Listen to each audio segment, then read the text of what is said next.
Good morning. Seeing that the hour 9 o'clock has arrived, I'd like to call the meeting of the House Health Committee to order. Devin, would you please take the roll? Chair Frankel. Here. Representative Benham. Here. Borowski. Designation? Boyd. Designation?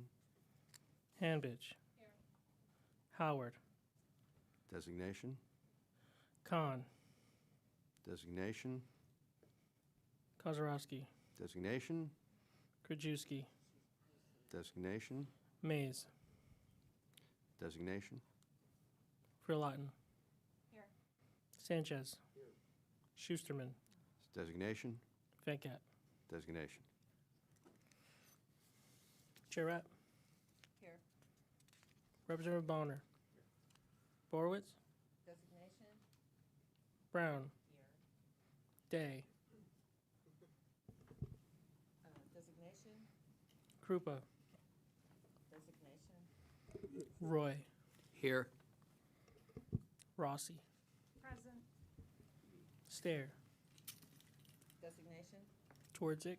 Here. Walsh. Here. Zimmerman. Here. Move quorum. Thank you, Devin. We have a quorum. The chair calls up House Bill 1269, printers number 422, sponsored by Representative Labs. Mike, can you please read a summary of the bill?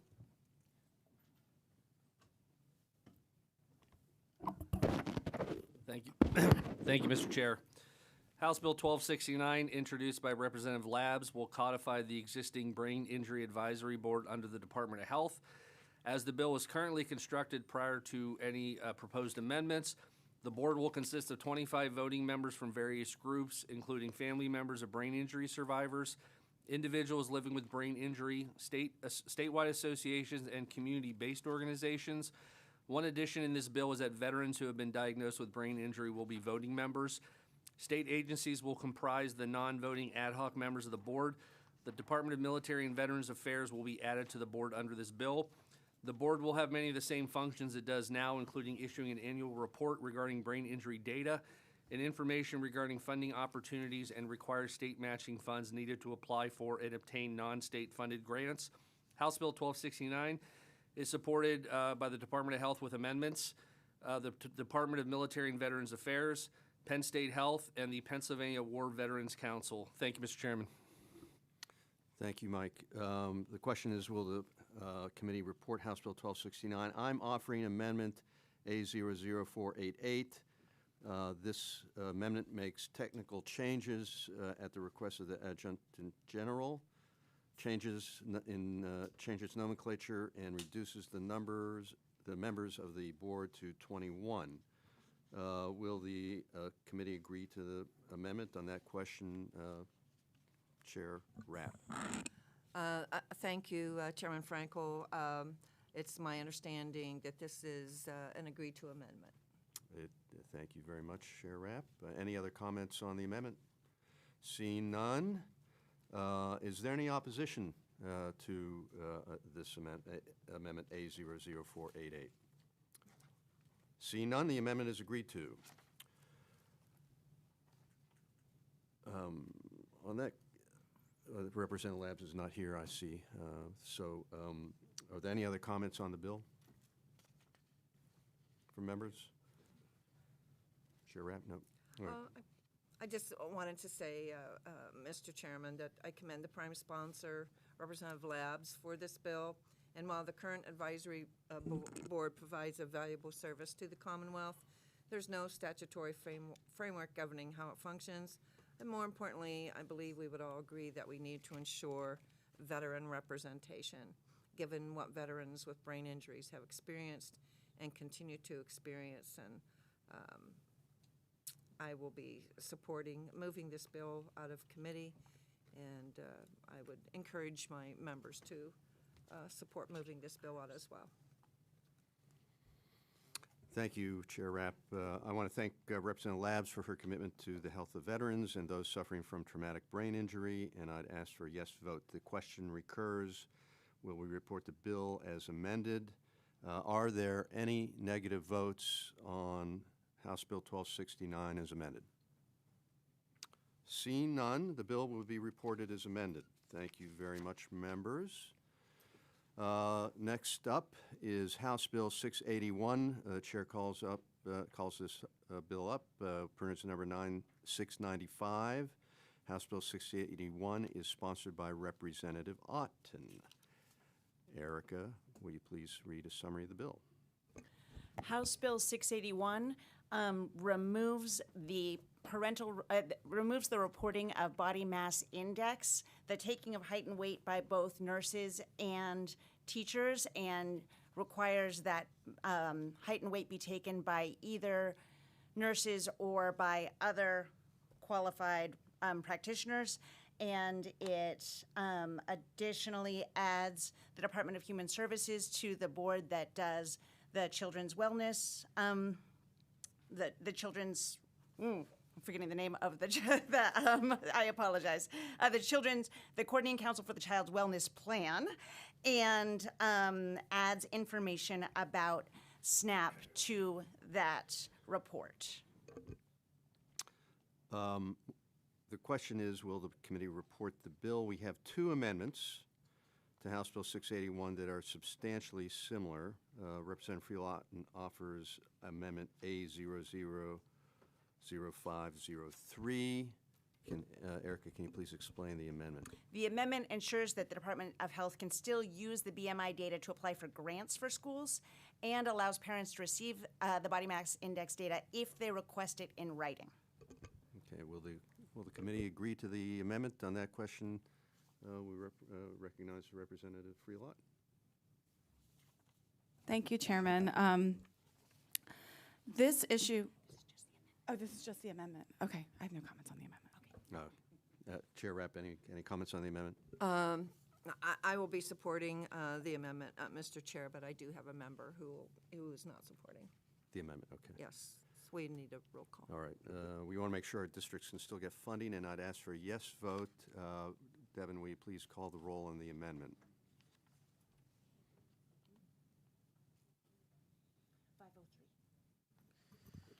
Chair Frankel. Yes. Representative Benham. Yes. Borowski.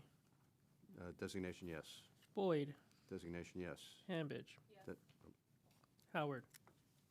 Designation yes. Khan. Designation yes. Kozarowski. Designation yes. Krajewski. Designation yes. Mays.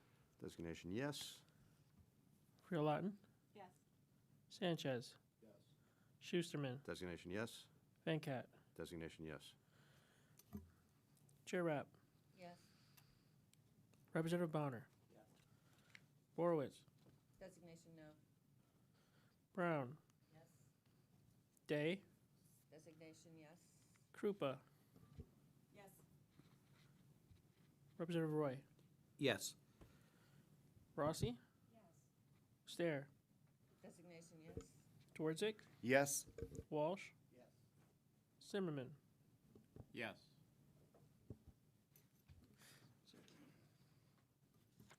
Sorry, 25-1 passes. Thank you. Members, the amendment passes. We're going to go over Amendment A00504, which accomplishes the same goal as this amendment, A00503, which we just adopted. The question recurs, will the committee report the bill as amended? Is there any discussion on the bill? And Representative Friel-Otten? Thank you, Chairman. This issue was brought to my attention in my role as a legislator last year when a classmate of my son's mother reached out to me asking why we do this in schools. Why are we measuring a student's body mass index and reporting that to them in the schools? What purpose does that serve at the educational setting? And that just brought to my attention that this is something that's required for federal funding, but also required as a part of state law. Her daughter had received information on her body mass index and sent her into a tailspin. Mom had to leave work to go pick up her daughter at school to deal with that emotional reaction to that information. This bill would protect the privacy and well-being of Pennsylvania students by depersonalizing the data and giving parents a choice when it comes to reporting a student's body mass index, or BMI. For the past 2 decades, schools have been required to use a student's height and weight to calculate each student's BMI, and too often these BMI calculations become a point of conversation among students who receive this information on their place in a range of BMI categories from underweight to healthy to obese. Calculating BMI in schools was initially intended to help identify students at risk for weight-related health issues, but research has increasingly shown that this practice is not only ineffective, but it can also be harmful. Relying on BMI as a standalone metric can lead to inaccurate assumptions about a child's health, as researchers from CHOP Policy Lab and other institutions have found. BMI gives us nothing more than a snapshot at a moment in time when a student may be on the verge of a growth spurt or going through an onset of puberty and experiencing the effects of all of the hormones that come with that. BMI does not take into account a child's bone density, muscular composition, body fat percentage, or hydration. More importantly, providing BMI measurements to students, especially in front of other students, can have serious negative consequences. Specifically, the CHOP Policy Lab has found that students labeled as overweight are at a greater risk of experiencing school-based bullying. They're more likely to be isolated and marginalized by their peers. This stigmatization can lead to the host of mental health issues, including feelings of despair, worry, and low self-esteem. There's also a link between BMI screenings in schools and the development of disordered eating behaviors. When children are singled out based on their weight, it can create an unhealthy obsession with body image and lead to dangerous and potentially life-threatening eating disorders. The incidence of bullying based on body weight is a serious concern. Children and adolescents who are perceived as overweight are more likely to be targets of bullying. This bullying can take many forms, from verbal taunts and teasing to social exclusion and even physical aggression. The emotional scars of such experiences can last a child a lifetime. Under this bill, schools would be able to collect the height and weight data and provide disidentified BMI calculations to the State Department of Health. It's not about ignoring health concerns, it's about recognizing that BMI is a flawed and potentially damaging tool that has not been shown to have efficacy in improving a child's health or reducing childhood obesity. This also gives parents the ability to opt their children out if they might have concerns about existing anxiety, disordered eating, bullying, or any other factors that may affect their child's well-being at school. Thank you. Thank you, Representative. Are there other members who have any comments before I turn to Chair Rapp? See none, Chair Rapp. Thank you, Mr. Chairman. I will be supporting this bill. I do believe that parents should have input into their children's education and obviously their health. And so I will be supporting moving this bill out of committee, but again, I do have a member who will not be supporting, so you need a roll call. All right, thank you. BMA may be a fine indicator when we're talking about populations, but we know it is much less meaningful when talking about individuals, and I would ask for a yes vote on this bill. Those in favor of reporting House Bill 681 will, as amended, will vote aye, and those opposed will vote no. Devin, please take the roll. Chair Frankel. Yes. Representative Benham. Yes. Borowski. Yes. Boyd. Designation yes. Hanbidge. Yes. Howard. Designation yes. Khan. Designation yes. Kozarowski. Designation yes. Krajewski. Designation yes. Mays. Designation yes. Bill Lawton. Yes. Sanchez. Yes. Schusterman. Designation yes. Venkat. Designation yes. Chair Rapp. Yes. Representative Bonner. Yes. Horowitz. Designation no. Brown. Yes. Day. Designation yes. Krupa. Yes. Roy. Yes. Rossi. Yes. Stair. Designation yes. Twardzik. Yes. Walsh. Yes. Zimmerman. Yes. 25-1 passes. Thank you, Devin. House Bill 681 will be reported as amended. Next, the chair is calling up a package of non-controversial resolutions. These will be voted on as a package. One resolution is going to be voted on separately. These are the following resolutions. House Resolution 188 from Representative Matzey recognizes May 6, 2025 as World Asthma Day. House Resolution 194 from Representative Mihalik recognizes August 2025 as National Wellness Month. House Resolution 199 from Representative Labs recognizes October 2025 as Breast Cancer Awareness Month and October 17th, 2025 as National Mammography Day. I have introduced Resolution 222 to recognize May 2025 as Asthma and Allergy Awareness Month. The question is, will the committee report the package of non-controversial resolutions, or is there any discussion on the resolutions? Seeing none, are there any negative votes on these resolutions? Seeing none, the resolution 188, 194, 199, and 222 will be reported affirmatively from the House Health Committee. Finally, I'm calling up House Resolution 225 from Representative Jordan Harris. This recognizes May 13th, 2025 as Cancer Action Day. The question is, will the committee report the resolution? Is there any discussion on the resolution? Seeing none, those in favor of reporting House Resolution 225 will vote aye. Those opposed, no. Devin, will you please call the roll? Chair Frankel. Aye. Representative Benham. Bronski. Boyd. Designation, yes. Hanbidge. Howard. Designation, yes. Khan. Designation, yes. Tozarowski. Designation, yes. Krajewski. Designation, yes. Mays. Designation, yes. Gerlatin. Sanchez.